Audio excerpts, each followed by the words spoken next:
Bom, já que estamos aqui, obviamente, num sistema de informalidade, né? Em formato, inclusive, de roda de conversa, eu saúdo todos os presentes, agradeço realmente vocês estarem aqui, porque nós estamos a findar a última edição do ano. Esse projeto é sine die, não tem realmente tempo para acabar, tem tudo para ser um evento que entre de forma definitiva no calendário da nossa escola, como de fato já está ocorrendo, e muito disso se deve evidentemente a quem está à frente do projeto. A grande mentora, a nossa estrela guia, a doutora Patrícia Carvão, que é uma entusiasta do café literário e que já foi consolidado como ideia a ser difundida, de o quanto a literatura pode ser um instrumento poderosíssimo de transformação de vidas, em todos os sentidos. Não só para quem a produz, como também para quem usufrui das obras.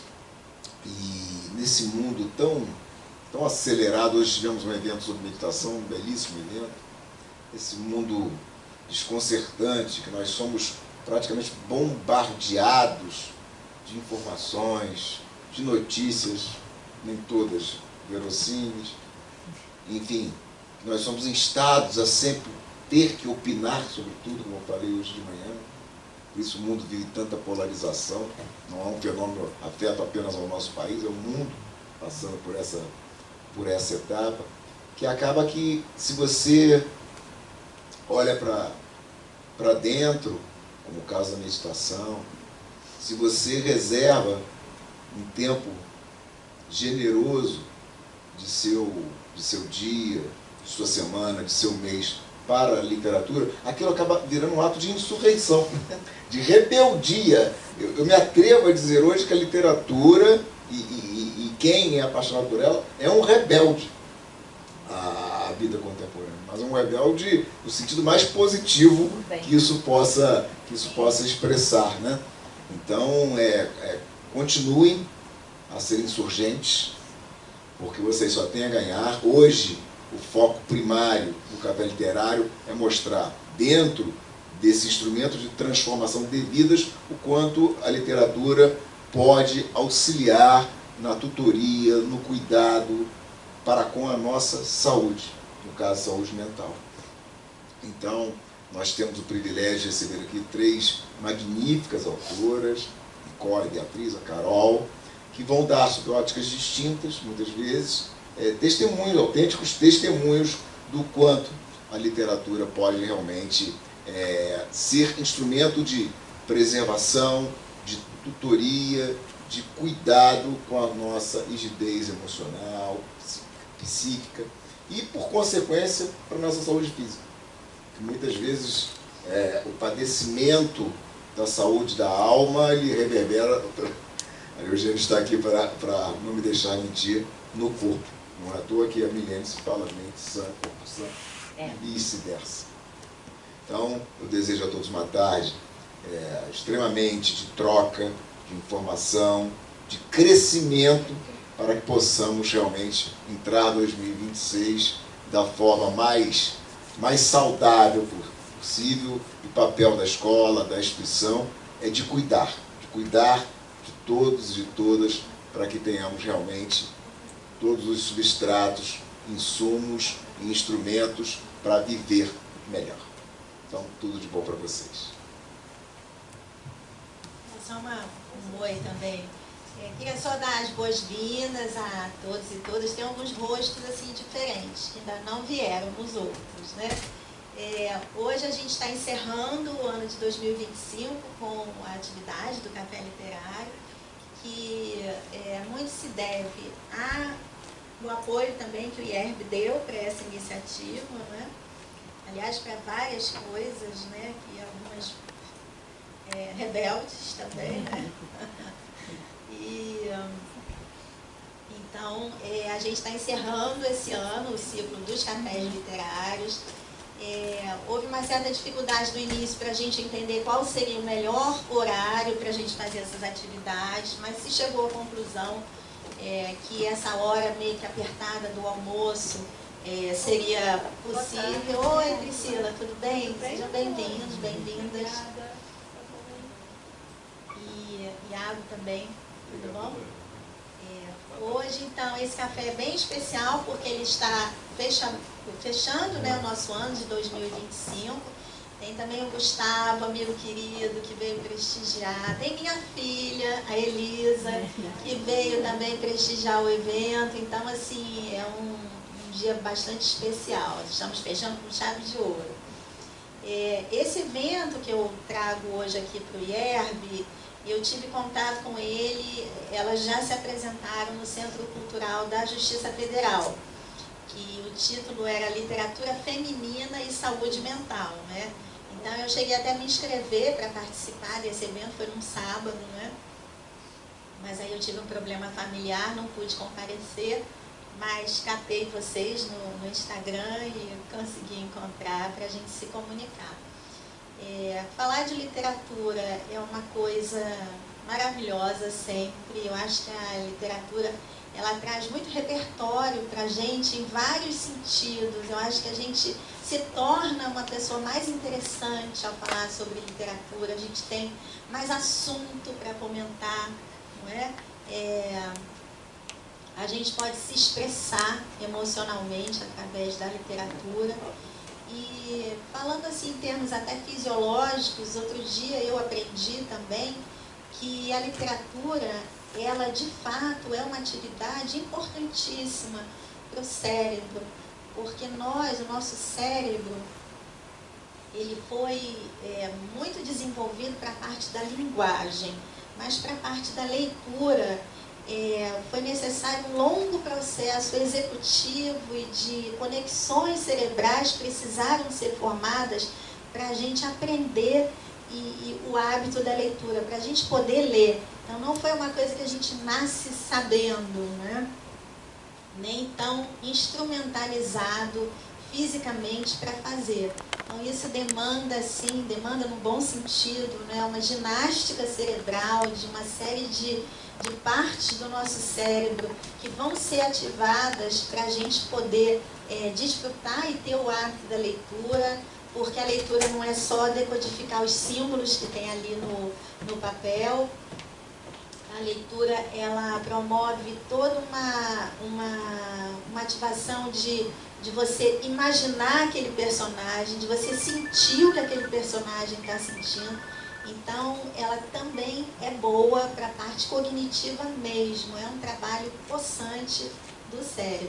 Então, Nicole, Beatriz e Carol, cada uma vai falar da literatura de um lugar, mas acho que todas têm em comum a paixão pela literatura e uma certa libertação também que a literatura trouxe para cada uma de vocês.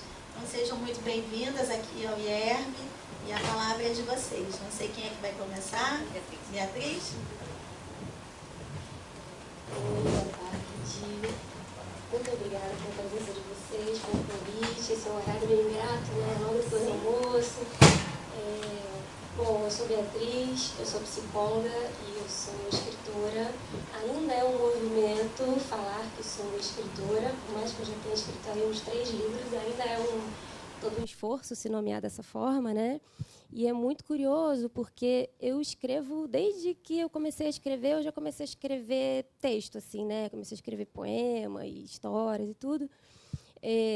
E depois que a psicologia veio chegar na minha vida, mas ainda assim tenho a dificuldade de falar, eu sou escritora.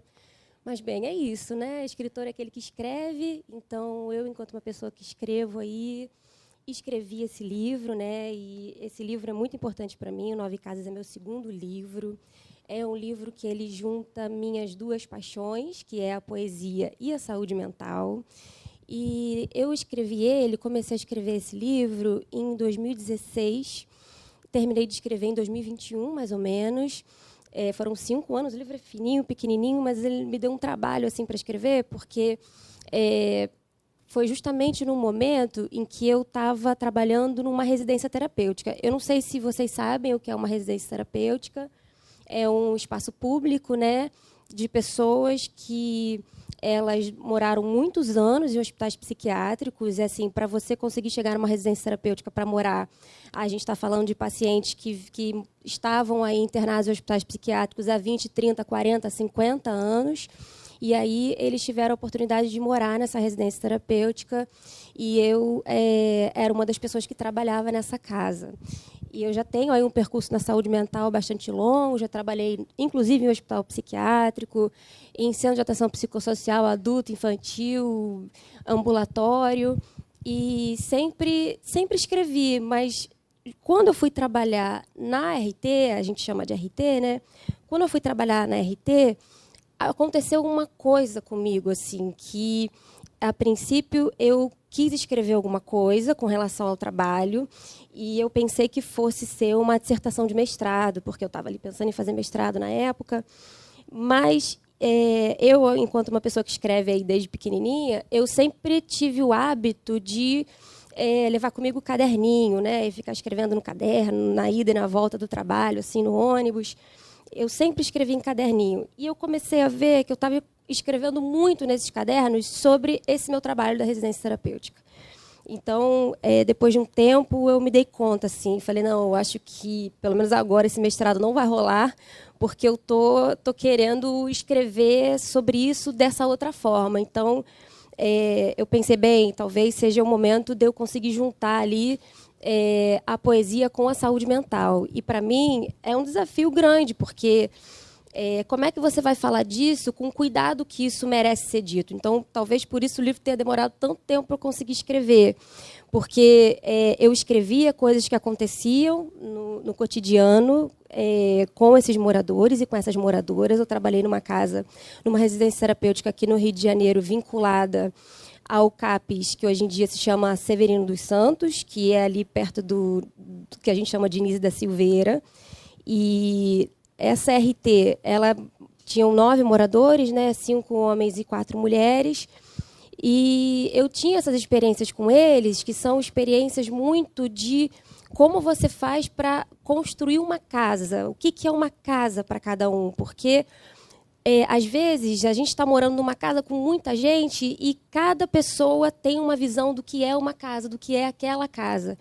Então, eu pensei, bem, como é que eu vou fazer para retratar essa casa? A princípio, eu comecei a escrever fragmentos com relação a moradores, que eu vivi uma situação X ou Y, mas depois eu comecei a ver que eu achava que talvez pudesse ser mais interessante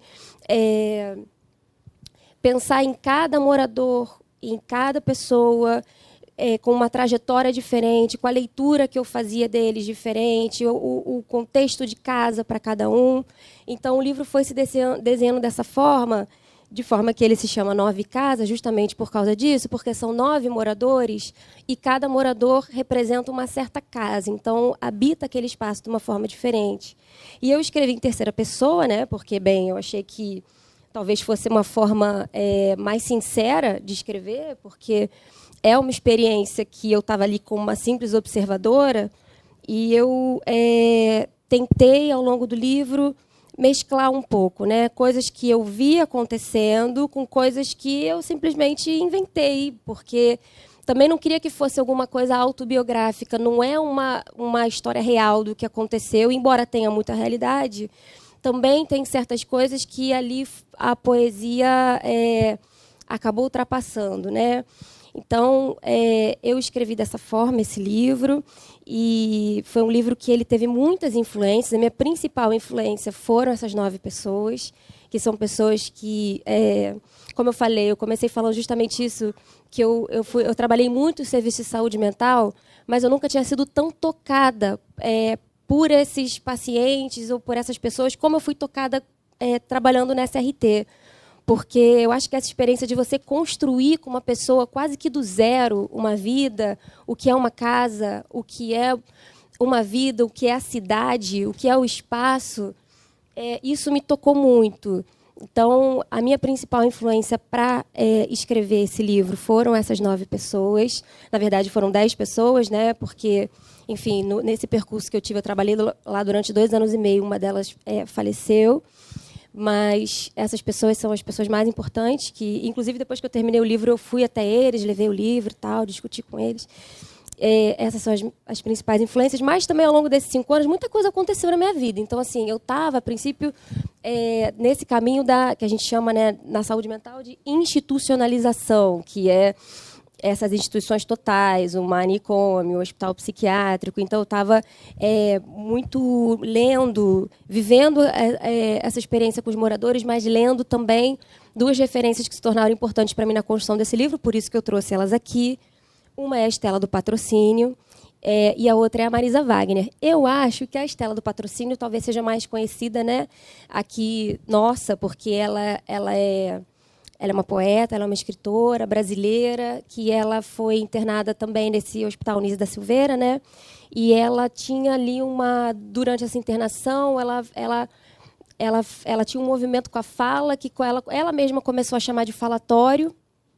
E mais tarde, outras pessoas viram que aquilo não era só um simples falatório, também poderia transbordar essa fronteira do discurso e ir para a poesia. Então, muitas pessoas transcreveram o que ela falou, gravaram e publicaram.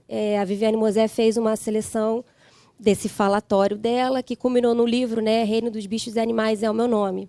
Então, eu li muito a Estela do Patrocínio. Para mim, ela é um dos maiores nomes da literatura do Brasil. Eu acho ela genial. Eu sempre me emociono muito quando eu a leio. Muito também pelo percurso dela, por ela ser capaz de a gente gosta do mundo da palavra, né? Dela ali transitar por esse reino da palavra da forma tão bonita que ela transita. Eu não sei se vai dar tempo. Eu posso ler o trecho. Eu trouxe um trechinho só para compartilhar, né, da Estela. Eu acho que eu vou ler por aqui mesmo. Enfim. Tá. Bem, eu vou ler um trechinho que eu selecionei para falar hoje, que é um dos poemas da Estela, né, que é: tá internada, ficar todo dia presa, eu não posso sair, não deixem eu passar pelo portão. Maria Socorro, não deixa eu passar pelo portão. Seu Nelson também não deixa eu passar lá no portão. Estou aqui há 25 anos ou mais. Eu acho que tem outro. Pode passar? Da direita, tá. Obrigada. Eu era gases puro, ar, espaço, vazio, tempo. Eu era ar, espaço, vazio, tempo e gases puro. Assim, ó, espaço vazio, ó. Eu não tinha formação, não tinha formatura, não tinha onde fazer cabeça, fazer braço, fazer corpo, fazer orelha, fazer nariz, fazer céu da boca, fazer falatório, fazer músculo, fazer dente. Eu não tinha onde fazer nada dessas coisas. Fazer cabeça, pensar em alguma coisa, ser útil, inteligente, ser raciocínio. Não tinha onde tirar nada disso. Eu era espaço vazio puro. Eu escolhi a Estela justamente porque ela mostra muito o que é, ela retrata muito na poesia dela o que é essa institucionalização, que é uma coisa muito pesada. A Estela se trata de uma esquizofrênica, né? E ela aborda na escrita dela, no falatório dela, de um jeito muito cru o que é essa experiência de estar internado. E eu acho muito bonito, sempre me tocou muito a escrita dela. Eu quis trazer só um trechinho para vocês, porque ela foi uma das minhas maiores influências para escrever esse livro. E outras também, né? Até assim, não sei se a gente tinha espaço para também falar com relação à música. Eu estava ouvindo muito o Sérgio Sampaio também, que é um artista conhecido, que ele faz músicas também a respeito de estar internado. Tem o grupo Harmonia Enlouquece, que é um grupo do Rio de Janeiro também, que eles falam muito com relação a isso. Na música, assim, eu tava tendo muito contato com esse material e com a Estela do Patrocínio. E também, durante esse meu percurso de 5 anos de escrita desse livro, lá do meio para o final, eu fui morar um tempo na Argentina. Eu tive contato com a poesia da Marisa Wagner. Pode passar?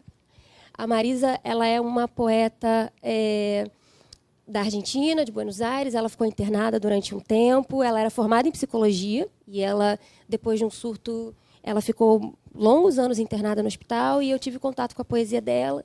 Eu traduzi, vou ler um trechinho só para contextualizar. O livro dela, ela publicou um livro chamado Os Montes da Louca, né? Ali está a versão em espanhol, Los Montes de la Louca. E aí vou ler um trechinho da poesia dela. Assoviando baixinho ando.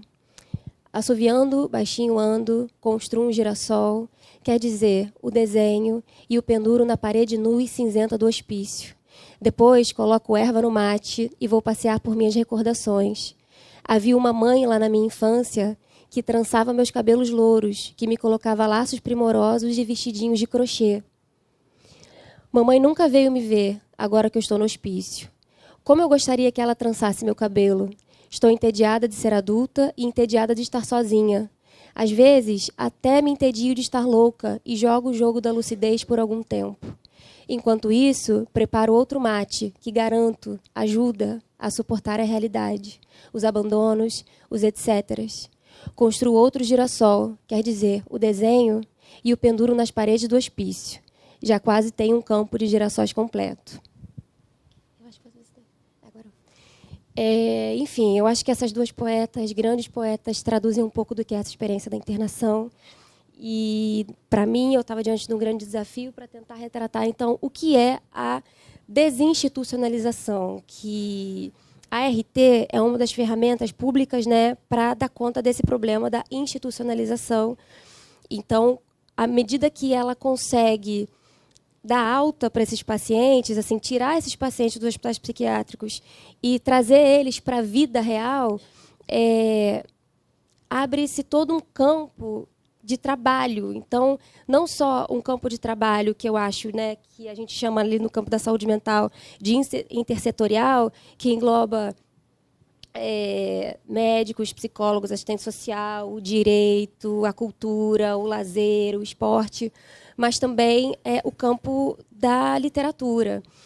E, bem, então eu pensei dessa forma, assim, como é que eu vou retratar essa vida desses moradores que estão, de certa forma, aprendendo uma nova vida, aprendendo o que é uma casa, aprendendo o que é uma rua, aprendendo o que é uma chave, aprendendo o que é um garfo, uma faca.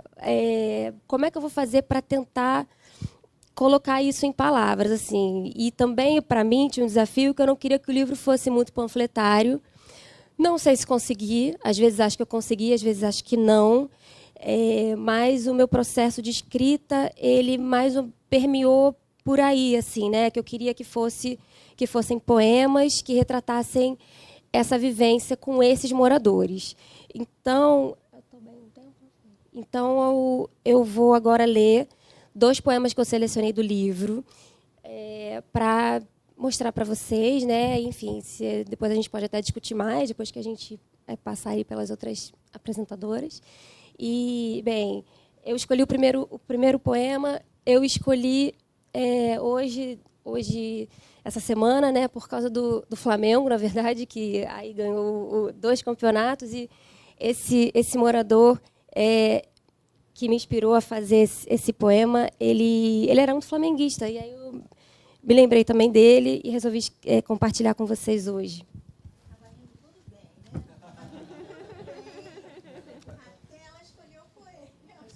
Olha,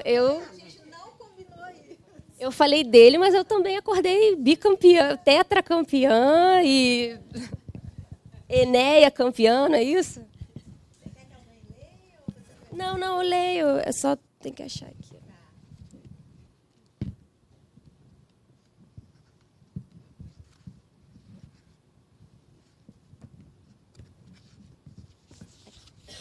Esse poema chama Seu Lugar. Seu lugar não seria aqui senão outro. Houve um tempo, eles diriam. S mal lembrava uma pessoa, e não porque parecesse um touro, ou pelo carmim gotejando dos ventres as coxas de suas garotas imaginárias, que lhe chacoalhavam bandarilhas, mas porque nunca nenhum remédio conseguiu por muito tempo manter suas febres acesas nas caldeiras de uma fábrica. Isso é imperdoável. Seu lugar não seria aqui, entre partículas do calcário branco, pairando sobre salas de aula, se não outro, desvanecendo pouco a pouco entre ervas daninhas. Mas glorifiquemos de pé a insurgência de querubins e suas manobras, os explosivos debaixo de suas túnicas, a mudar de lugar os tijolos. Glorifiquemos seus 34 anos de peleja séria que fizeram com que fosse possível entregar a Écio uma cidade inteira, um bairro, uma casa, um quarto, sua chave, que um dia girou na fechadura para me abrir suas portas. Futebol não é nesse sábado, é no outro. Houve um tempo, eu lhe respondia, enquanto sincronizávamos seus 12 relógios, enquanto arrumávamos uma chapeleira para pendurar os incontáveis bonés, enquanto passávamos os crepúsculos mergulhados em sua piscina de pilhas AA, a separar quais acionavam e quais não acionavam as vozes do seu rádio, dando um pouco de pausa às estações que persistiam sintonizadas em sua cabeça. Houve um tempo, eu passava de segunda a sexta tentando explicar de uma maneira simples as instruções para o manuseio de um garfo, como andar em uma escada rolante, como se manter de pé em uma fila de caixa eletrônico, o guia definitivo para atravessar uma porta giratória. S prestava muita atenção, com as calças molhadas de ansiedade, e quando por fim chegava o sábado, logo cedo estava vestido. Desodorante, camisa, bermuda, meias, chuteira, bola, rádio, pilhas, chapéus, relógios. Não deixava nada para trás, não perdia de jeito nenhum a hora de subir ofegante ao coletivo. Tomava o 239 em direção ao futebol, se benzia no gramado encantado, cumprimentava os amigos e se sentava na arquibancada à beira até o final da partida, à beira até o final. Chegou um tempo. Me lembro bem, uma madrugada de dezembro, um telefonema assombroso anunciava o súbito fim dessa história. Houve um tempo, parecia impossível, ver S sem um resquício de vida. No entanto, ali estava, transverso no colchão, sem febre. Só o seu rádio seguia tocando. Ele volta, repetia V. Todos voltam, como voltou Michael Jack, como voltou James Brown. S jamais voltou. Seu lugar não era mais aqui, senão outro. Foi homenagem a ele que eu fiz, esse saudoso flamenguista que se foi. E quis contar um pouco dessa experiência do que era estar com ele, assim, que ele era muito cheio de excessos e muito cheio de pilhas e de relógios e muito apaixonado pela vida. E eu gostava muito dessa história porque ele mesmo apaixonado assim pela vida e pelo futebol, ele toda semana ele botava sempre o uniforme e ele ficava à beira do campo sem jogar. E para algumas pessoas aquilo parecia até triste, mas para ele era uma conquista tão grande. Ir até a beira do estádio, ver as pessoas, estar com as pessoas. Então, eu acho que isso, para mim, retratou um pouco assim do que é essa experiência. Bem, e aí eu escolhi um último poema que se chama Cânforas, que fala um pouco do...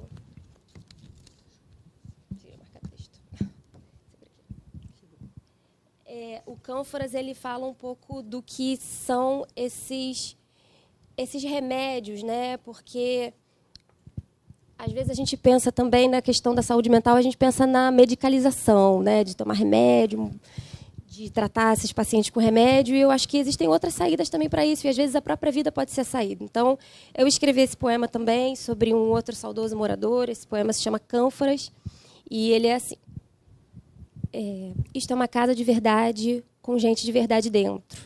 Não é preciso arriscar as superfícies com os excrementos físicos do corpo. Não existe como única solução estraçalhar as cordas vocais para suplicar tantas vezes quanto forem necessárias por um pouco de papel ou por um pouco de misericórdia. Não, isto é uma casa de verdade. Está proibida a entrada da palavra eletroconvulsoterapia.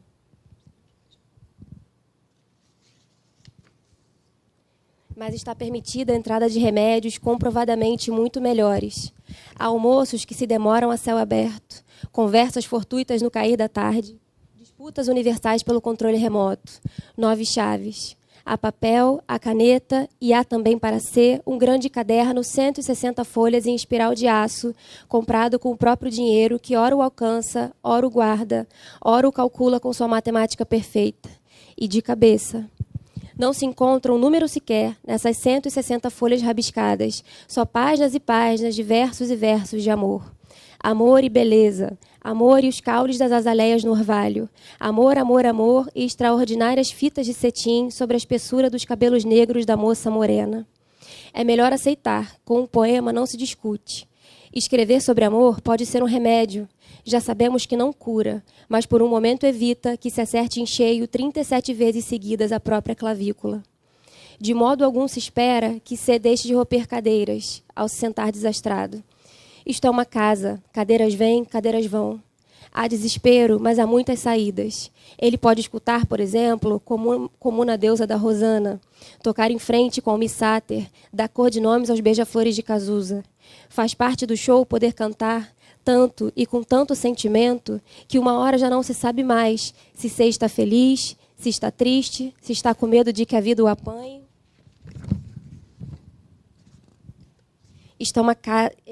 E se já é tempo de se curvar para rezar em direção à Meca. Isto é uma casa. Todos os cânticos, todas as saídas, todas as cidades são sagradas.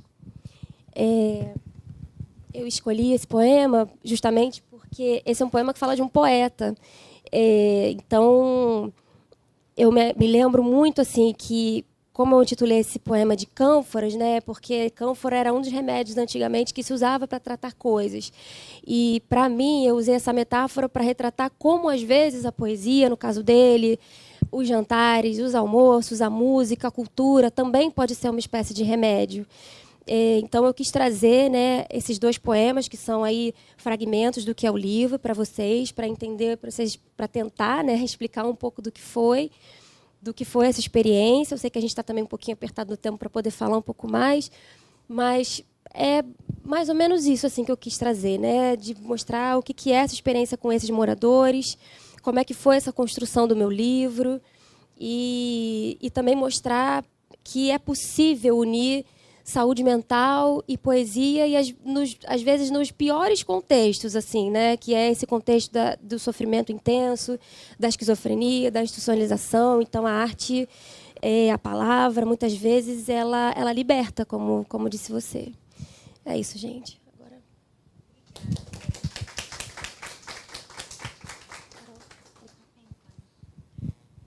Oi, gente, boa tarde. Deixa eu botar o meu slide ali. Eu vou me apresentando para vocês. Então, eu sou a Nicole Aires, eu sou escritora, né, todas nós somos, mas eu também sou professora de francês. Atualmente, eu estou fazendo doutorado em literatura comparada na UF. Inclusive, depois daqui, eu tenho reunião com o meu orientador. Então, e eu sou a autora do Dançando na Varanda. Vocês vão ver, ele está ali na mesa. Eu acho que seria legal a gente passar também para vocês poderem, poderem dar uma olhadinha nos livros. Então, um de cada, que aí vocês podem dar uma olhadinha nos nossos livros. Inclusive, a gente trouxe livros para o sorteio no final.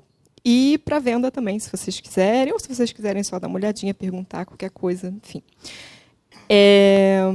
Bom, e eu vou falar para vocês... você pode passar?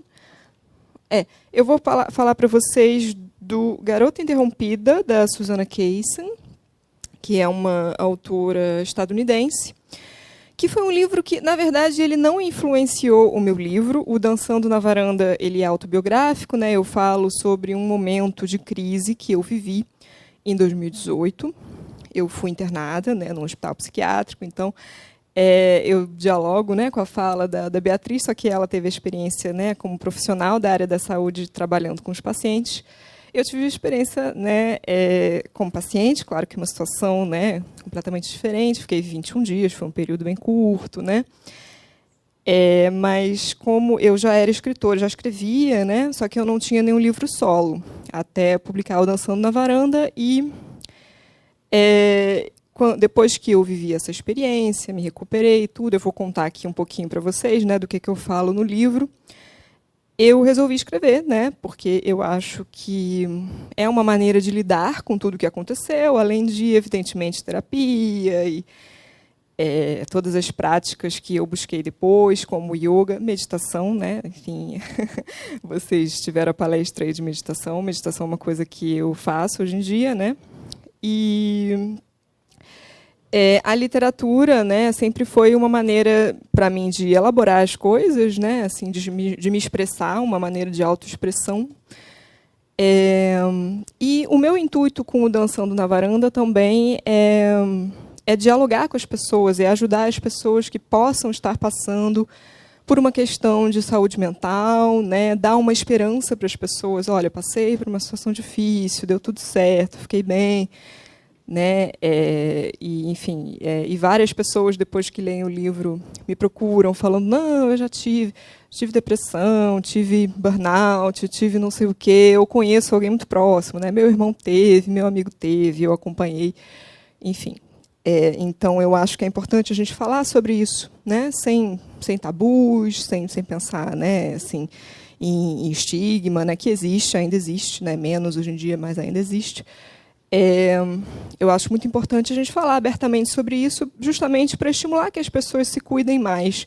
E a literatura pode ser pode servir como um alerta, pode servir como um consolo, pode servir como um desabafo e tantas outras coisas, né? Vocês que estão aqui certamente gostam de ler e vão entender o que eu estou falando. Então, eu vou começar falando um pouquinho de Garota Interrompida. Esse livro, na verdade, ele não serviu de inspiração para o Dançando na Varanda, como eu estava falando antes, porque eu li depois que eu escrevi, né? Mas ele poderia ter servido, porque ele dialoga bastante com o meu livro, também fala sobre uma situação de internação, né? A citação que eu vou usar depois, que eu vou ler, eu uso a edição da Dark Side Books, e a tradução da Verena Cavalcante. Mas eu vou falar um pouquinho do livro antes. Nesse livro, a Susana, que é uma autora, né, uma escritora estadunidense, como eu já falei, ela conta como que ela foi, aos poucos, mergulhando numa crise. Ela fala sobre seus pensamentos intrusivos e paranoias, e ela conta como ela foi internada num hospital psiquiátrico em 1967.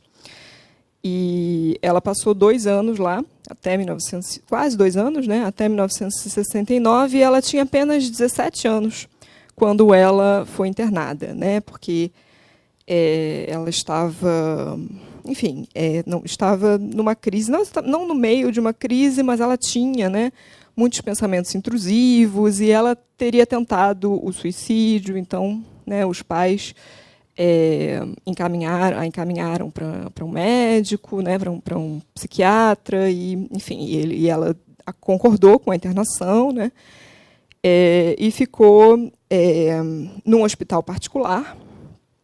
E ela conta nesse livro sobre a rotina no hospital. Tem um filme também, talvez vocês conheçam até mais pelo filme, né, com a Angelina Jolie. A Angelina Jolie ganhou o Oscar por esse filme. O Winona Ryder, que faz a Susana, né, a Winona Ryder faz a protagonista, que é a Susana, que é a história da Susana real.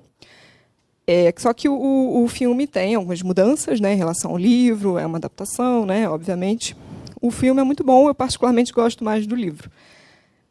Enfim, eu acho que com o livro a gente se sente mais próximo da Susana. Enfim, eu gosto muito da linguagem dela, ela é muito irônica, ela é ótima. Enfim, aí ela conta sobre essa rotina no hospital, que elas assistiam TV, isso aparece no filme também, né?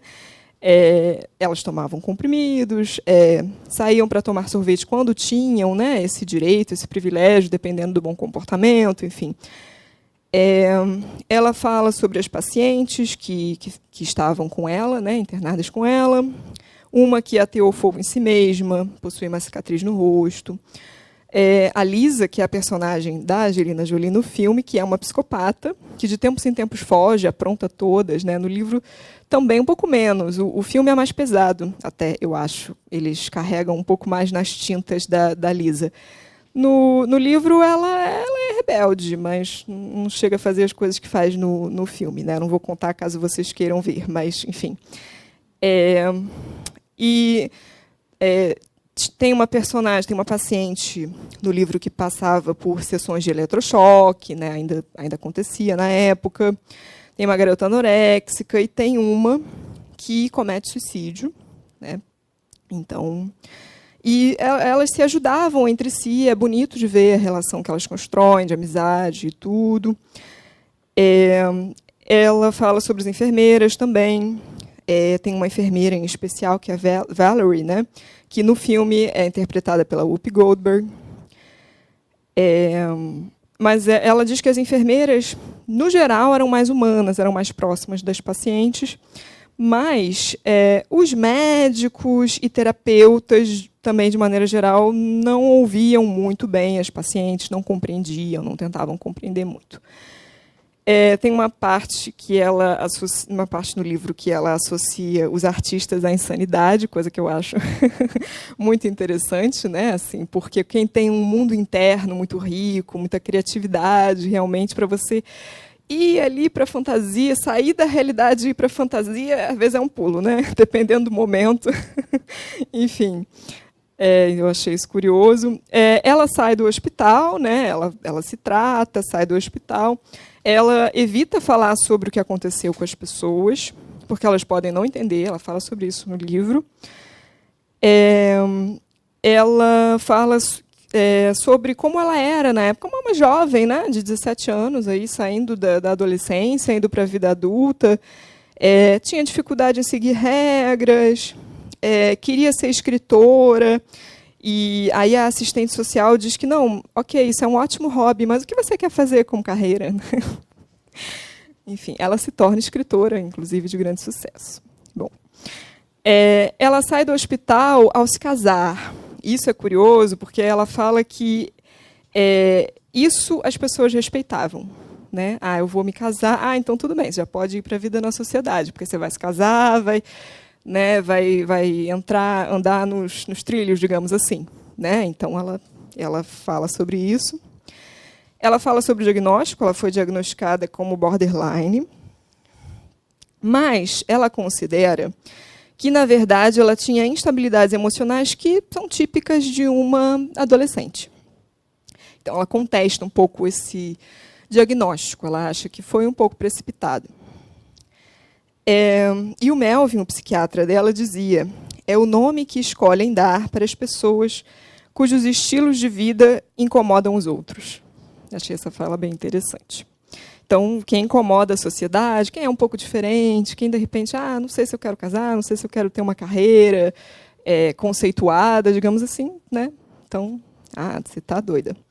Enfim, tá louca, né? A mulher, para virar louca, já não precisa de muito, né? Ainda mais nessa época da Susana, né? Final dos anos 60. Então, ela não se encaixava num padrão social, se identificava com atividades que a maioria das pessoas não gostava, como ler, né? Enfim, a gente aqui entende. E ela diz que só se interessava por namorados e literatura. E isso, né, não parecia ser o suficiente para a sociedade. E ela, inclusive, era julgada promíscua por causa disso.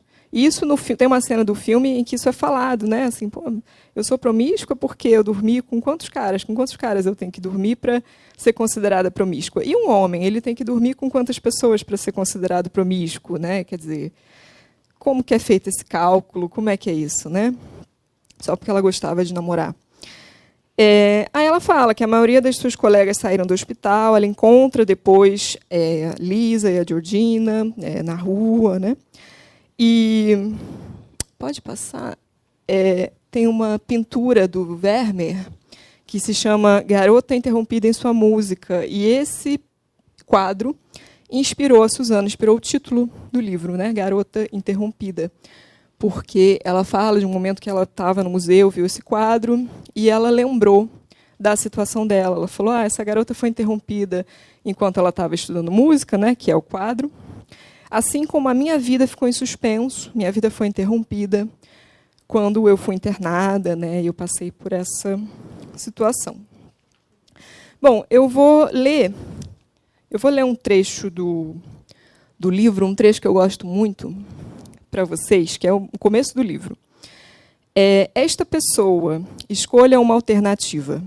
Está em uma perigosa jornada, sobre a qual podemos aprender muito, caso ela retorne algum dia. 2. Está possuída por, escolha uma alternativa, A. Deuses. B. Deus, ou seja, um profeta. C. Espíritos malignos, criaturas diabólicas ou demônios. D. Pelo próprio diabo. 3. É uma bruxa.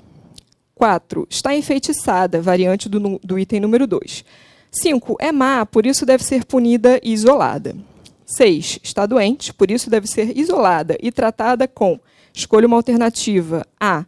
Sanguessugas e laxantes. B. Remoção uterina, caso a pessoa tenha um útero. C. Tratamentos de eletrochoque no cérebro. D. Lençóis frios e molhados enrolados firmemente em volta do corpo. E. Amplictil ou estelazine. 7. Está doente, por isso deve passar os próximos 7 anos falando sobre isso. 8. É vítima de uma sociedade que demonstra pouca tolerância a comportamentos desviantes. 9. É uma pessoa sã em um mundo insano. Eu gosto muito dessa. 10. Está em uma jornada perigosa, da qual talvez nunca retorne. Bom, e eu vou falar sobre o meu livro, vou tentar ser mais, mais rápida. Bom, o meu livro, ele, eu já falei um pouco, né, surgiu a partir dessa vontade de contar como é que foi, né, esse processo de crise, de internação, que a minha crise aconteceu no iniciozinho de 2018. Eu estava com bastante sobrecarga, eu estava no mestrado na época, né? Agora, como eu falei para vocês, estou no doutorado, então deu tudo certo, consegui concluir meu mestrado depois, e, enfim. Eu sou professora de francês, como eu falei também, então eu estava trabalhando numa empresa nova, estava num momento, né, assim, até bom da minha carreira, né? Estava crescendo profissionalmente, mas também era um desafio. Né? Então, muita pressão, muita coisa acontecendo, e o que eu considero que foi o principal é um rompimento amoroso muito traumático. Uma pessoa que foi muito irresponsável afetivamente, né? Assim, a maneira como as coisas aconteceram me deixou bastante sem chão. Então, posso falar... então, aí, um dia... eu estava com esse ex, que tinha... a gente estava mais ou menos uns 2 anos juntos. Eu achava que a gente estava numa fase boa, né? Assim, como a gente tinha alguns problemas e tal, mas a gente estava numa fase boa, eu achava, né, na minha cabeça, mas não era. E eu tinha voltado de uma pequena viagem com os meus pais, e aí ele por telefone, a gente conversou, não conseguiu se encontrar imediatamente, me pediu um casamento, né? E eu, assim, a gente já estava conversando sobre, vamos morar juntos, a gente já estava rolando essa conversa, então tinha um contexto. E aí eu fiquei muito feliz, falei, que legal, que bom que a gente está, né, se entendendo, conseguindo e tal. Aí, alguns dias depois, ele falou, então... Enquanto você estava viajando, eu dormi com outra pessoa, e na verdade, o que a gente tem não pode nem ser chamado de namoro. Aí eu buguei, né? Eu fiquei, Mas, enfim, né, homens. Perdão aos homens que estão aqui, que obviamente são diferenciados, né? Brincadeira, gente. Brincadeira, faz parte. Mas, enfim... E aí eu estava com ele um dia, depois dessa conversa difícil e tudo, e a gente foi assaltado. Né? Então, um assalto também foi uma violência, né? Um assalto à mão armada e tudo, e aí eu comecei a ter uma crise, eu tive uma crise de dissociação, comecei a me descolar da realidade, criei um mundo paralelo, fiquei com muita paranoia de segurança, né? Então, achava que eu estava sendo perseguida pela polícia, começava a dizer coisas sem sentido. Eu pedia ajuda, mas não conseguia dizer para quê, o que eu queria. Não conseguia me concentrar nas minhas atividades, não comia, não dormia direito. Aí eu fiquei uma semana assim, eu voltei, saí da crise de dissociação, consegui voltar às minhas atividades, trabalhar mais ou menos normal. E uma semana depois... eu voltei, eu acho que foi porque, por circunstâncias aí da vida, eu voltei a ver meu ex e voltei até a crise. né? E aí, enfim, eu comecei a ficar catatônica, fui ficando lenta, fui chegando num estado catatônico, não comia direito, não dormia direito, começou a ficar muito preocupante. Morava com os meus pais ainda na época, e os meus pais decidiram me internar, foi uma internação compulsória. E aí eu fui internada, fiquei 21 dias no hospital, né? E eu fui me recuperando no hospital.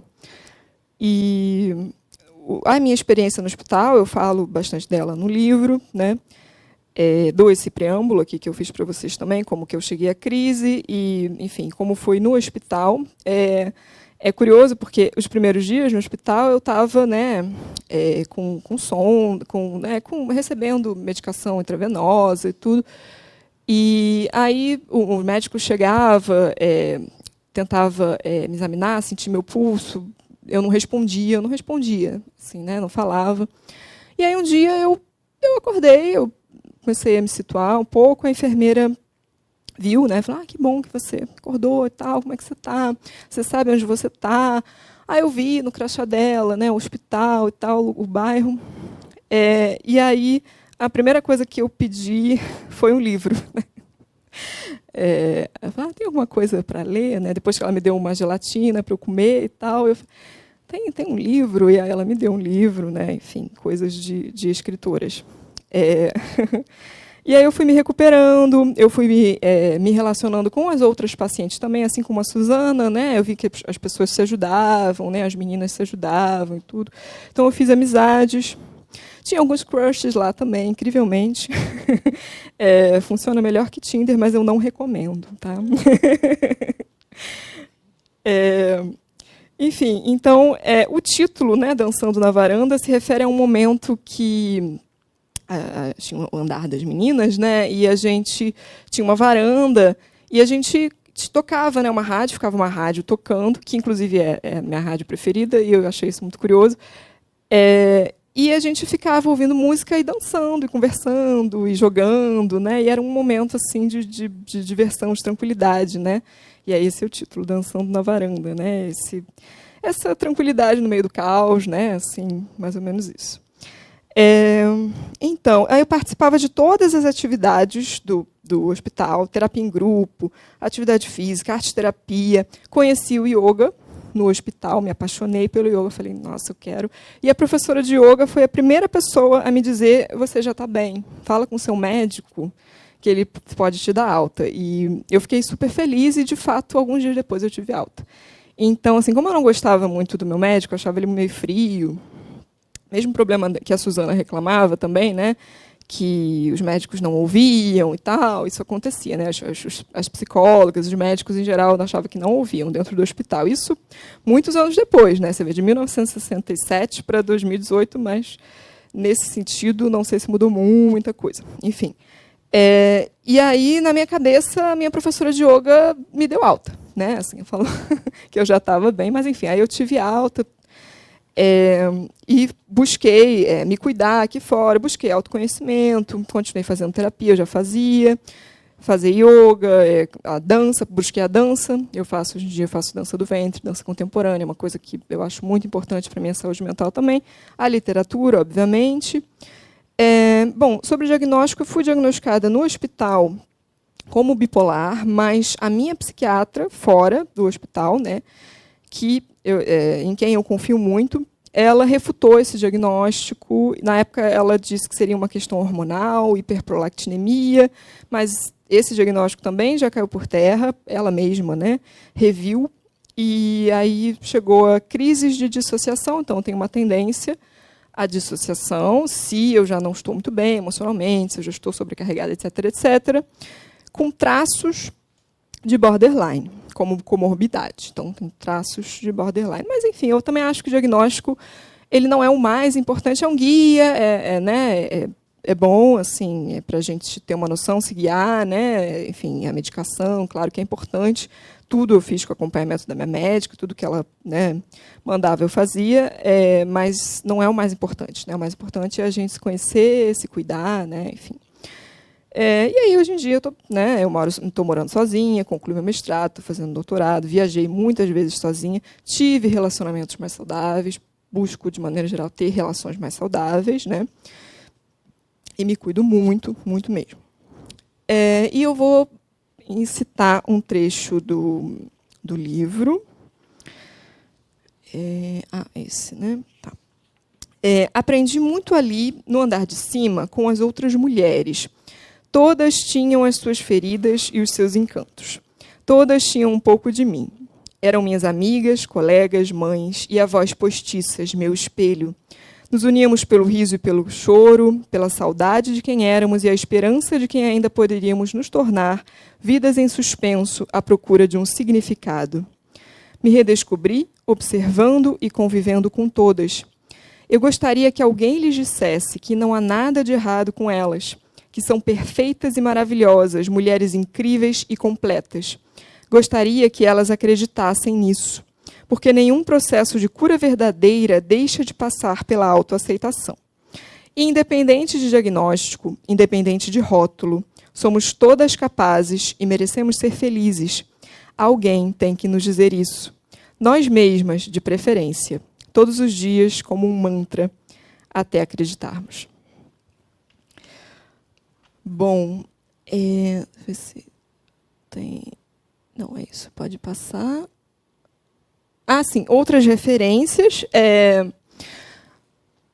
Tem um outro livro que fala sobre internação, sobre o qual eu falei no Centro Cultural de Justiça Federal, que é 10 dias em um manicômio, como uma mulher fingiu insanidade para revelar os horrores do hospício da ilha de Blackwell e ajudou a inventar o jornalismo investigativo. Eu gosto desse título porque ele explica tudo. Da Nellie Bly, do século XIX. Então, é uma outra situação, né? No século XIX a coisa era bem pesada, é um hospital público, é pesado, mas é bem interessante esse trabalho da Nellie Bly, que é uma jornalista, né? Foi uma jornalista incrível também, uma mulher incrível. E o Tarja Preta, Meu Ano com Depressão, da Cecília Garcia Marcon. Esse livro eu posso dizer que me inspirou, porque eu li antes, né? Porque eu li antes de escrever Dançando na Varanda.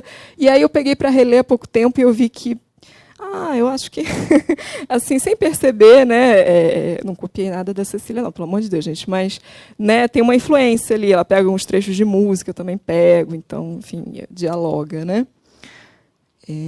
Sim, e para encerrar a minha fala, eu coloquei essa citação da Anísia da Silveira, né, não se curem além da conta, gente curada demais é gente chata. Todo mundo tem um pouco de loucura. Vou lhes fazer um pedido. Vivam a imaginação, pois ela é a nossa realidade mais profunda. Felizmente, eu nunca convivi com pessoas ajuizadas. É necessário se espantar, se indignar e se contagiar. Só assim é possível mudar a realidade.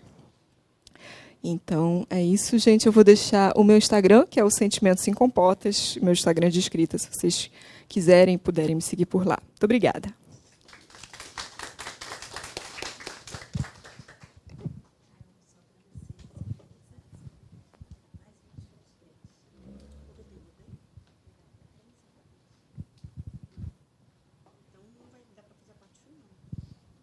Não vai dar para fazer a parte final. Tirar dúvidas, trocar ideia, fazer sorteio do livro. Eu vou tentar, vamos lá.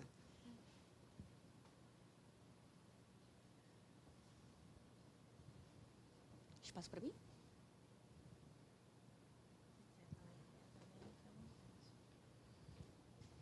Bom, eu vou falar um pouco sobre o meu trabalho, né? Eu sou escritora e jornalista.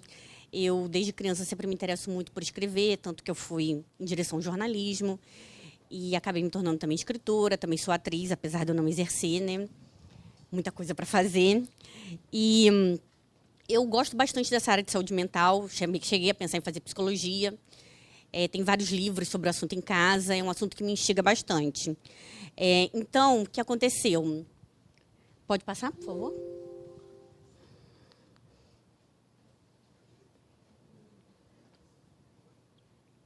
No período da pandemia, eu fiz uma pós-graduação em escrita criativa, onde o nosso trabalho de conclusão era fazer um livro. Eu escolhi fazer um romance, um pouco baseado em fatos reais, sobre uma também repórter que passou por uma crise de síndrome de burnout.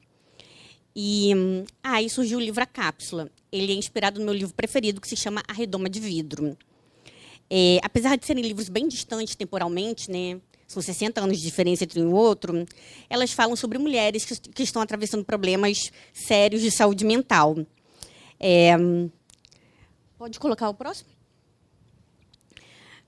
Redoma de Vidro, ele narra a história de Esther. Esther é uma jovem promissora, aquela jovem que tem tudo para dar certo.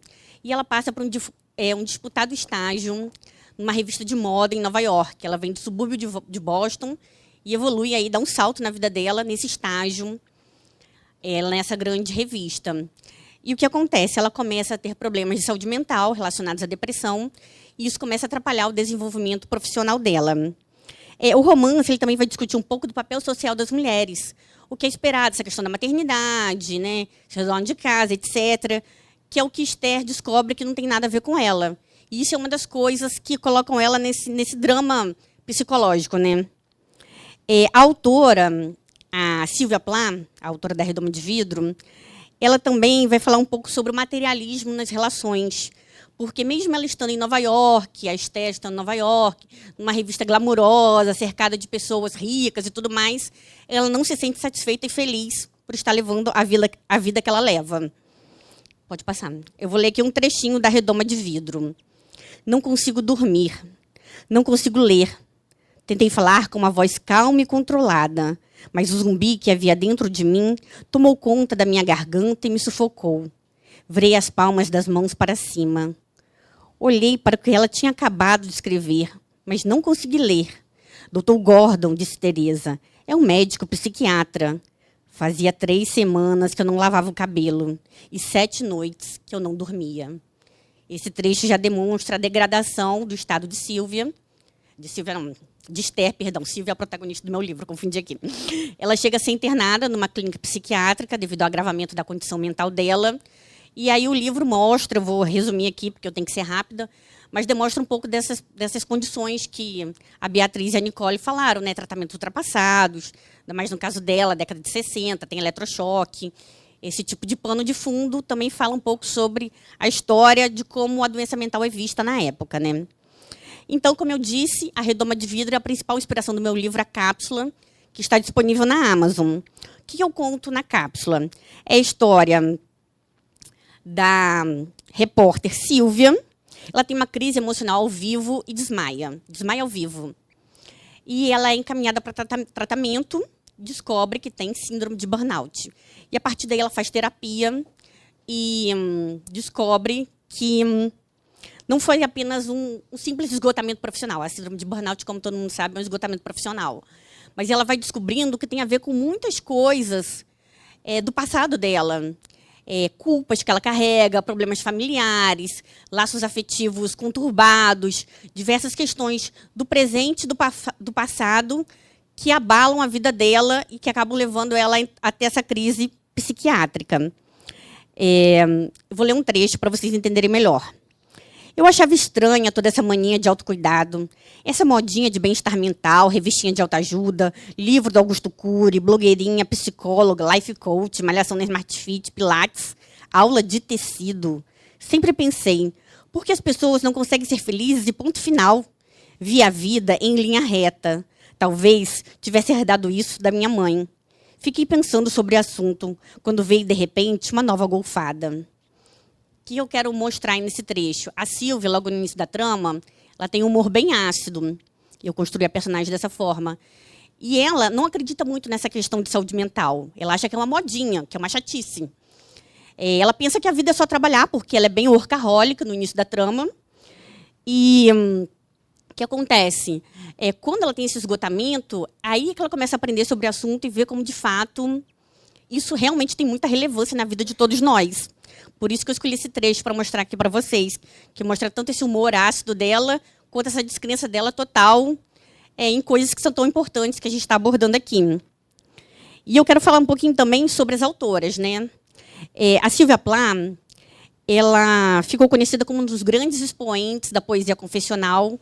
ela teve um relacionamento super conturbado, abusivo, com o Ted Hughes, que também é um escritor. E ela enfrentou a depressão e veio a cometer suicídio, justamente no ano em que ela publicou A Redoma de Vidro, que muito provavelmente, se estudado, né, é um livro inspirado na própria trajetória dela. E no caso eu, né, que me inspiro bastante nessa obra dela, eu sou escritora e jornalista, também sou atriz, eu tenho aí vários cursos e especializações nessa área de escrita, e eu procuro trazer um pouco para os meus trabalhos. Esse é o trabalho que está mais diretamente relacionado com a saúde mental. Mas todos os meus outros livros, eu tenho 5 livros, eles abordam direta ou indiretamente esse tema, porque, como eu falei no início, né, é um tema que me traz bastante curiosidade, eu leio muito sobre o assunto, e quando eu vejo, já estou escrevendo sobre isso, mesmo que nem tenha sido a ideia inicial. Quando eu vejo, eu caio nisso. E eu trouxe também, pode colocar, algumas outras sugestões. Primeiro, são 2 livros meus que eu tenho aqui. O A Cápsula, infelizmente, eu não tenho, porque, como eu falei, está na Amazon. Inclusive, só um detalhe aqui, uma parte, que elas falaram também sobre a questão do título, né? A Cápsula, porque é uma referência direta à Redoma, de Sylvia Plath. E a minha protagonista também é Sylvia, porque é uma homenagem a Sylvia Plath. Então, tem esses 2 livros, Salto para o Desconhecido e Meu Canto, que são livros que tangenciam essa questão da saúde mental, tanto nos contos, Salto para o Desconhecido é um livro de contos, quanto nos poemas, Meu Canto é um livro de poesia, Por Lugares Incríveis, que também é um livro que me inspira muito, que fala sobre problemas psicológicos entre adolescentes no ambiente escolar. Atlas, um livro de um amigo meu, P.H. Boyunga, que é um livro também inspirado na Sylvia Plath, ela é uma referência para muita gente, que fala sobre um menino que tem um transtorno psicológico grave e usa muito Rivotril. E chega a ter umas partes bem engraçadas desse vício dele. E tem também o Tarja Preta, que é um livro que eu estou lendo, que é um livro de pequenos contos de grandes autores, que fala sobre pessoas viciadas em vários tipos de remédios, tarja preta. É bem engraçado, porque é uma forma bem humorada de ver a questão da saúde mental, que eu acho que é mais ou menos como as pessoas têm que tentar ver, né? Tem um lado dramático, sério, que tem que ser tratado, mas se a gente não colocar um pouco de leveza na vida, né? O que seria da vida? E, para encerrar, eu queria falar um pouco sobre a importância da literatura, acho que as meninas tocaram um pouco nisso, para a minha própria questão psicológica. Como eu disse, eu já tive esgotamento profissional. A literatura sempre foi uma coisa que eu quis fazer, desde criança, independente de qualquer questão, mas acabou que, quando ela surgiu, eu comecei a escrever durante a pandemia. Meu primeiro livro foi na pandemia, quando eu comecei a escrever mais seriamente. E me ajudou a sair de todo aquele nervosismo que todos nós sentimos durante esse período. Então, e desde então ela vem me acompanhando terapeuticamente. Não é só um fazer propriamente profissional, é um fazer também de apoio à minha atividade terapêutica. Então, me ajuda muito nesse sentido, e eu participo de vários coletivos com autoras, mulheres. Nós somos do grupo Escreviventes e também do Sabático Literário. O Sabático Literário é um coletivo que eu faço uma espécie de gerenciamento. É um grupo de mulheres escritoras, tem um blog chamado Sabático Literário. E, assim, eu percebo muito isso não só em mim, mas nas mulheres que lá escrevem, que a literatura tem esse suporte, né? Quando você está triste, você escreve. Quando você está feliz, você escreve. E você consegue botar para fora e entender melhor, se formular melhor aquilo que você está pensando e sentindo. Eu vou deixar aqui para vocês, pode passar. O meu Instagram, @carolinapessoa25. E tem também meu site, que é carolinapessoa.com.br. Está um pouco desatualizado, mas tem bastante coisa lá. Tem o meu Instagram. E tem também o Sabático Literário, que é onde a gente está sempre publicando, nós 3 estamos lá, e mais ou menos mais umas 20 mulheres. Obrigada.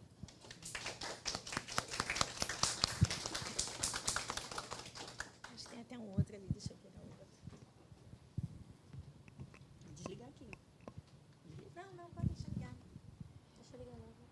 Então, a Carol até deu uma acelerada, né? Porque a gente gosta sempre no final de abrir um pouco assim a roda para ver se alguém quer fazer alguma colocação, gostaria de acrescentar alguma coisa. Lúcia. Me chamou muita atenção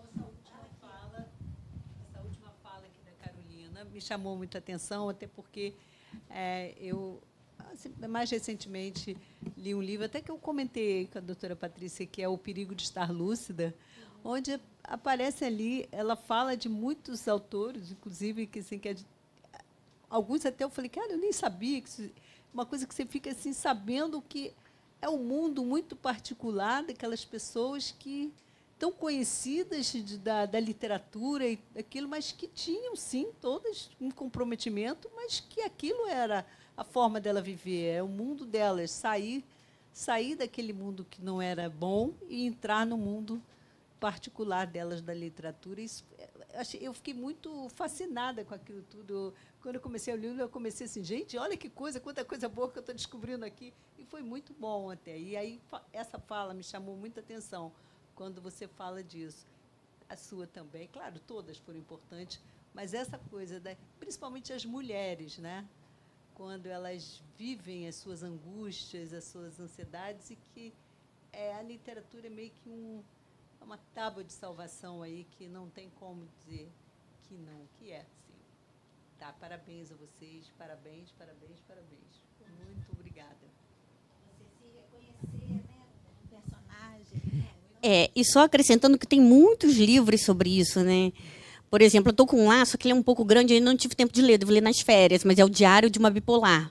Eu acredito que seja um livro divertido, e ele foi escrito por uma pessoa que, se não me engano, é da polícia, trabalha na área do direito. Então, assim, tem muita coisa que a gente poderia ficar aqui, fazer só uma palestra só sobre referências literárias no campo da saúde mental. Tem bastante coisa legal. Voltem, né? Voltem para ter uma próxima oportunidade. Com a lista. Eu me recordo que eu li um fininho também, O Quarto Amarelo, que é um bem antigo. É o Quarto Amarelo o nome, né? Que é um fininho.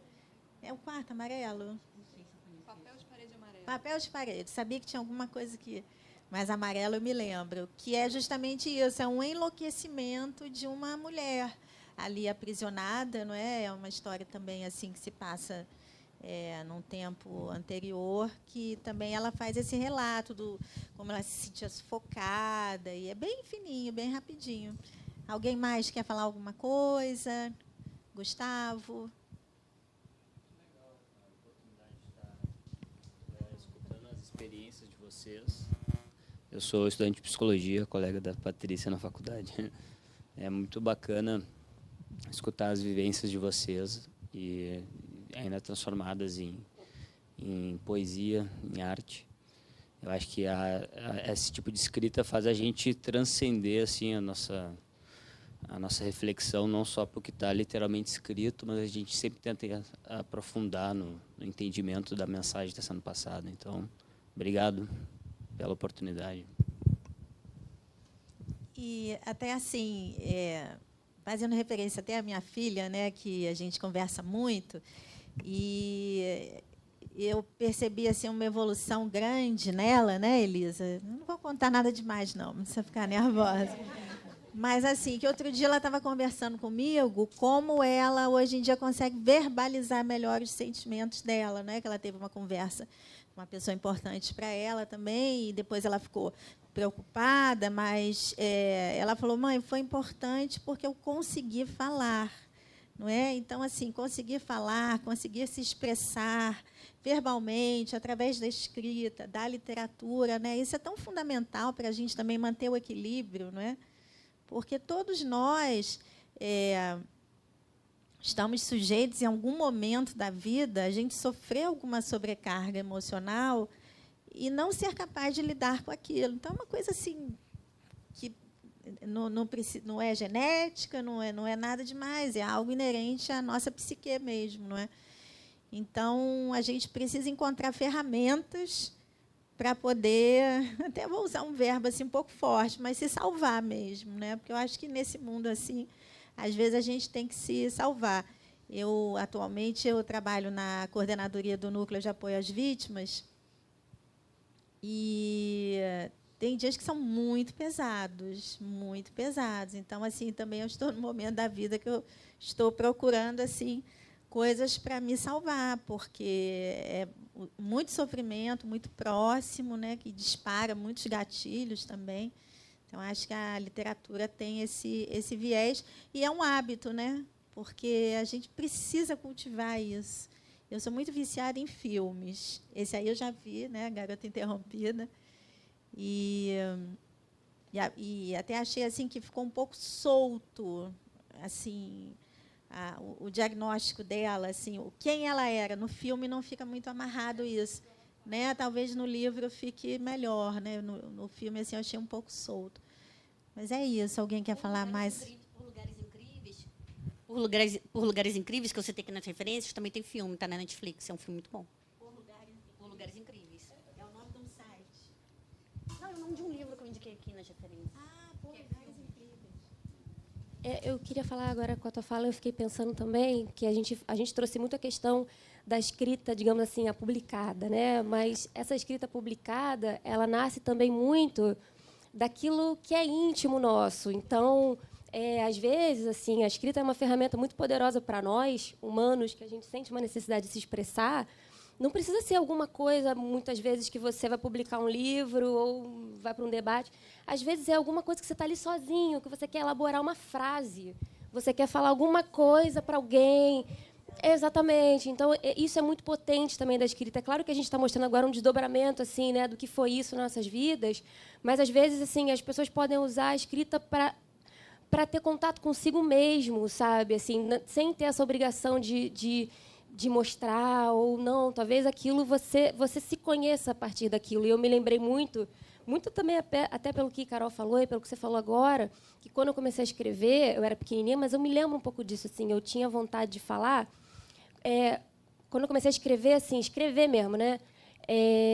Eu queria pedir um negócio para o meu pai. E aí meu pai não estava em casa. E eu escrevia e entregava para ele. Assim, então, era uma forma de eu me comunicar com ele. E aí eu comecei a tomar gosto por aquilo. E aí isso foi aí se enveredando para outro lado. Mas, às vezes, a escrita ela tem esse lugar para a gente, assim, do que é íntimo, do que é secreto, do que a gente precisa elaborar, do que a gente, às vezes, não quer falar com alguém, mas a gente quer resolver entre a gente. Ou então, às vezes, a gente quer falar com alguém, mas a gente precisa de um tempo para elaborar aquilo com a gente. Então, exatamente. A escrita terapêutica, por isso que a Carol falou. E eu costumo dizer assim que, para mim, a palavra é mágica, né? A palavra ela amaldiçoa e ela também abençoa. Então, às vezes é isso. Você conseguir se expressar dessa forma também é muito potente. Então, assim, o recado que eu estou dando, porque realmente, assim, é claro que não é todo mundo que vai querer escrever livro e tal, mas às vezes você usar essa escrita para você se conhecer, para você elaborar os seus processos, também é muito rico, né?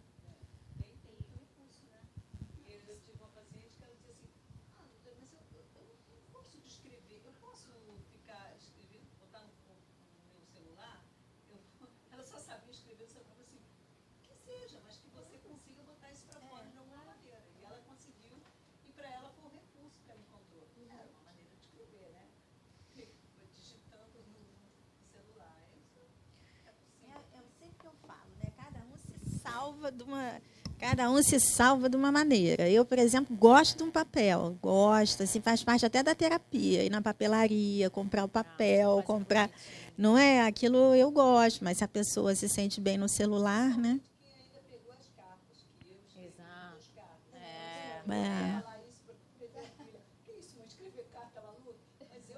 Exato. É lindo. Eu queria muito que essa coisa voltasse a acontecer, mas eu acho que é difícil, né? Até o correio já não está ajudando mais. Eu acho vou falar uma coisa que para mim é muito interessante, que o tema é literatura e saúde mental, é exatamente essa associação. Por quê? Eu estou vendo ali Elisa, eu fui Elisa há muitos anos atrás. Quando eu fui fazer medicina, o lugar que eu mais odiei foi psiquiatria. A gente visitava o Pinel. Eu achei aquilo, assim, aquilo me foi muito chocante.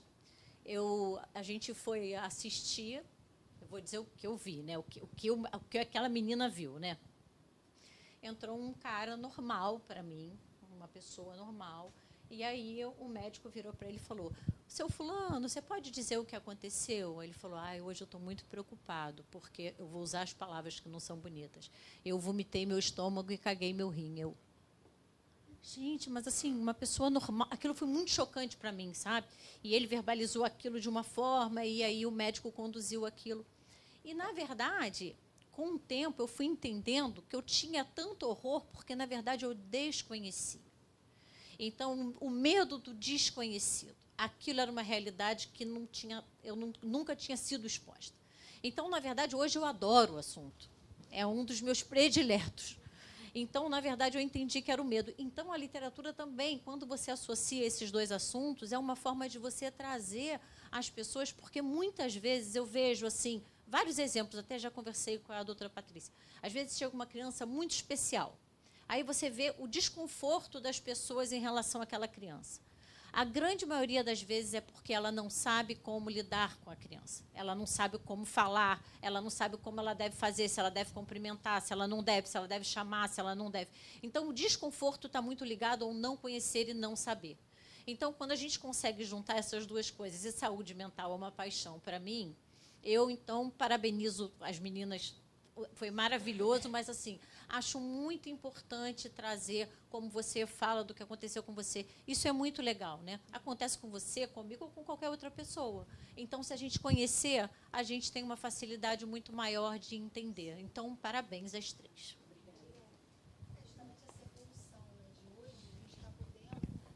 Acho que nessa parte, acho que o mundo evoluiu para o bem, a gente está podendo falar sobre isso. Porque quando você está com essa questão da saúde mental, ou vivendo, ou alguém da sua família, a dificuldade em falar sobre isso é muito grande. E, às vezes, você ouvir de outras pessoas a experiência, isso não só na escrita, mas a escuta também é muito válida para que a gente possa entender realmente o que acontece. E hoje a gente fala muito sobre isso. O que eu também sou de uma época antiga que fazer terapia era... a gente não podia comentar sobre fazer terapia. Era assim, isso aí não é boa não, da cabeça, entendeu? Então, hoje a gente fala sobre isso, a gente coloca, está todo mundo falando. Eu tinha que dizer isso, olha, não fala para ninguém que você está fazendo terapia, senão vão pensar que você está doida. Mas era isso, entendeu? Então, assim, eu quero realmente dar parabéns, eu acho que é um assunto que ele vai crescer cada vez mais, infelizmente, porque a sociedade está realmente... A gente está entrando num colapso em relação a isso, é o meu ver, mas eu acho que é muito importante a gente falar sobre isso. E acabar, você tem isso. Eu me lembro que o TDAH era visto antigamente como, nossa, tem TDAH, tem... Né, a depressão mesmo era um assunto muito velado, e hoje a gente consegue falar. Isso é muito bom. Isso aí realmente é uma evolução sensacional, a meu ver. Parabéns. A gente relatos assim das pessoas que experienciaram ou experienciam é muito válido, porque antigamente tinha um movimento manicomial, as pessoas que eram internadas ficavam completamente isoladas da sociedade, uma segregação total, né? E agora, nesse movimento da luta antimanicomial, a gente vem buscando trazer elas de volta para o espaço público, através dos CAPs e toda aquela estrutura agora de assistência social e multitarefas, equipes multidisciplinares. Então, com isso também a gente vai agregando um maior letramento no quais são as experiências dessas pessoas e acaba até combatendo também o estigma, porque como a gente não convivia com muitas pessoas, ou elas não frequentavam aqui os espaços com a gente, não relatavam essas experiências, a gente acabava até tendo um certo receio de tocar no assunto, e dói muito em cada um que passa por isso, né? Todos somos vulneráveis, suscetíveis a questões. A gente, inclusive, ontem também, não sobre isso, mas foi o Dia Nacional da Luta Anticapacitismo, pessoas com deficiência. Então, também trazer a informação a toda a sociedade de boas práticas e evitar segregações, exclusões, assim. É um movimento que nunca pode parar e trazer realmente essa conscientização no geral. Eu sou muito fã da doutora Patrícia, porque eu acho que, agora até parece, né, vou fazer uma declaração, ela traz temas... É por causa do doutora. É por causa do doutor. Eu sou muito fã da Patrícia no sentido de que o trabalho dela, ela trouxe... Eu já tive a oportunidade de assistir várias palestras, cafés, ela faz vários tipos de evento. E eu sempre falo isso, porque foi muito impactante para mim. Ela trouxe aqui uma mãe de uma criança trans, que é um assunto que também é super polêmico, né? É muito distante da maioria das pessoas. E quando você ouve... Na verdade, eu entendo hoje perfeitamente que a grande maioria dos preconceitos é desconhecimento. Você não tem nenhuma proximidade com aquilo. Então, você faz um pré-conceito, a própria palavra já diz. É um conceito feito antes de conhecer. Então, ela trouxe uma mãe de uma criança trans. Foi uma palestra que eu nunca esqueço. Eu sigo ela até hoje no Instagram, essa moça.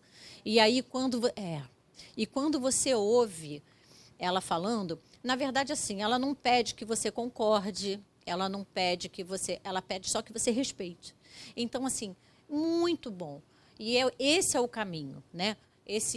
As coisas que talvez não são tão usuais e assuntos que são, de alguma forma, polêmicos, entre aspas, porque, na verdade, as pessoas não conhecem, têm que ser trazidos e conversados para que as pessoas possam entender. Eu acho que é a única forma que a gente tem de fazer uma sociedade que consiga conviver com as diferenças de uma forma melhor. Então, assim... Adorei o Café Literário, parabéns mais uma vez. Depois vou citar esse aqui de vocês outras vezes. Mas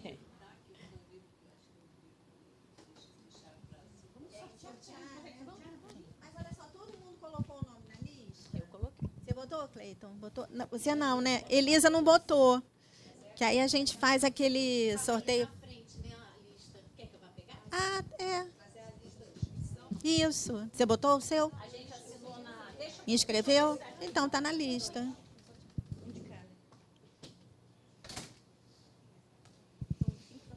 Eu acho que é aquilo, né? É conseguir olhar o outro como uma pessoa. Eu estou me lembrando aqui de uma situação, tem uma vítima que a gente atende, que ele vem vestido de Capitão América. Então, ontem ele deu até bastante trabalho. E ele tem a fantasia dele de Capitão América e ele... É um negócio caprichado, porque tem várias coisas na fantasia, sabe? Vários apetrechos, né, que ele coloca, e tinha uma mala. E dentro da mala, na parte de cima da mala, era uma tampa de um vaso sanitário que você abria e aí tinha cocô de plástico dentro do vaso sanitário. E dentro da mala dele tinha várias baratas de plástico, um negócio assim. Mas na cabeça dele tudo tinha explicação. Aquilo tudo ele tinha uma narrativa em torno de cada objeto, né? E é difícil também, porque ao mesmo tempo que a gente tenta se conectar, eu acho que todo mundo ficou muito impressionado com isso que aconteceu no Cefet, né? Então, assim, você nunca sabe, não é, até onde a pessoa pode chegar, né? Então é muito difícil esse administrar, né? Porque ele, por exemplo, a gente ficou conversando 1h30, ele saiu, estava bem, aí daqui a pouco ele voltou de tarde, super agressivo. Então é um cuidado, é difícil. Muito, muito. Claro.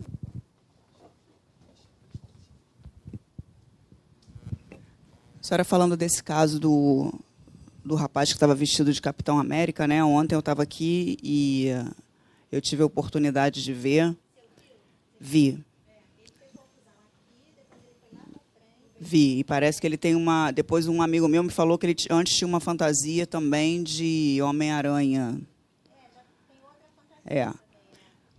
O que poderia ser feito notoriamente, essa pessoa precisa de ajuda, ela não está bem, né? O que poderia ser feito para ajudar essa pessoa?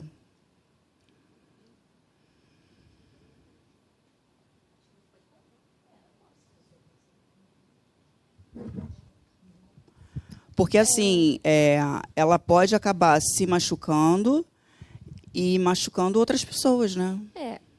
Depende.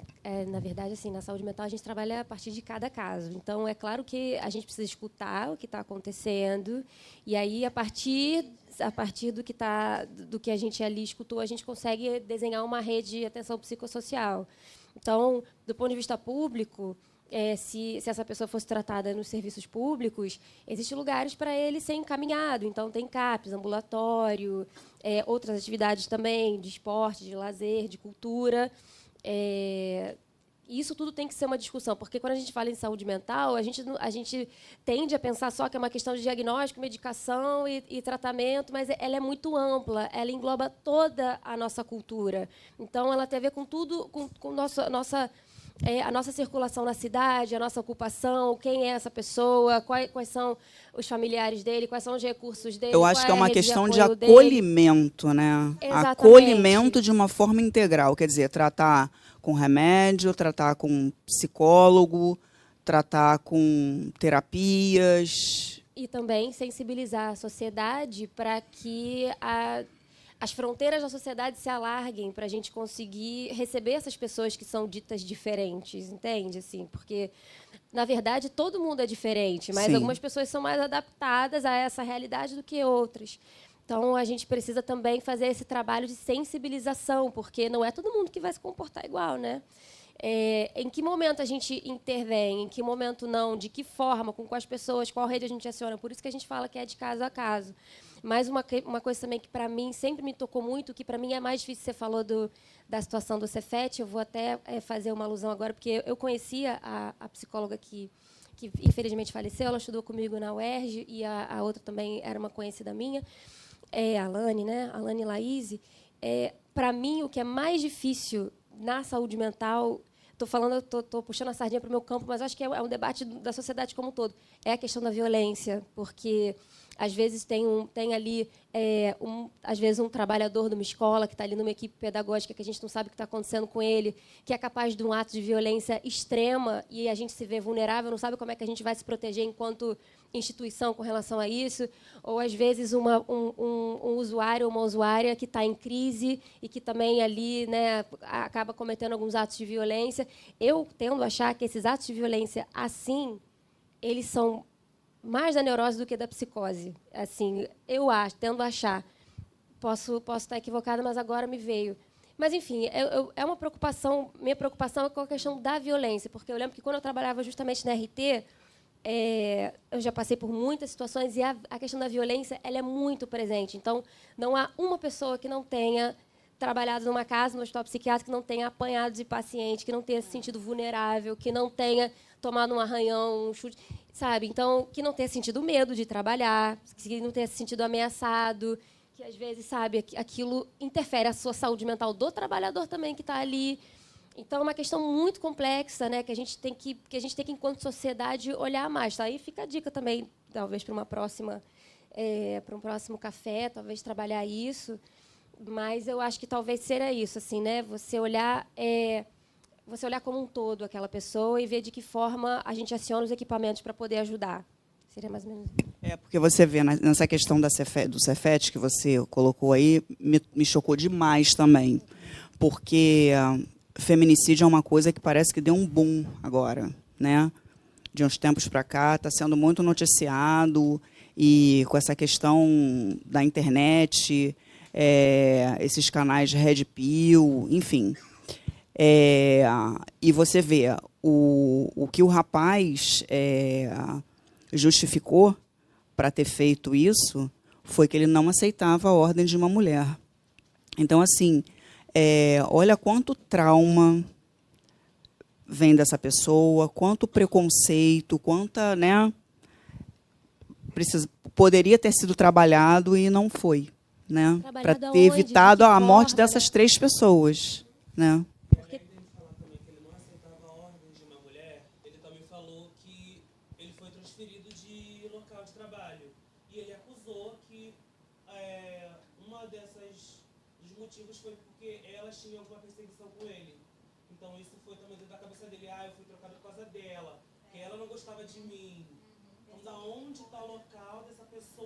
Dela de achar, só porque ela não gosta que uma mulher mande nela, que ela não gosta de mim. Não, acho que ela só viu onde ele estava entrando e só quis proteger ela e a todos que estavam do Cefet.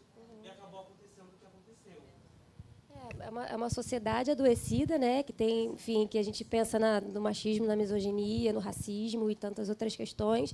E também também houve alguma falha ali também na questão institucional, né? Porque assim, de que forma foi tratado esse trabalhador, as duas trabalhadoras, de que forma foi tratada essa questão, de que forma será que ele tinha acompanhamento, será que não tinha, de que forma eles poderiam ter sido protegidos, ele poderia se proteger e elas também poderiam ser protegidas e outras pessoas também.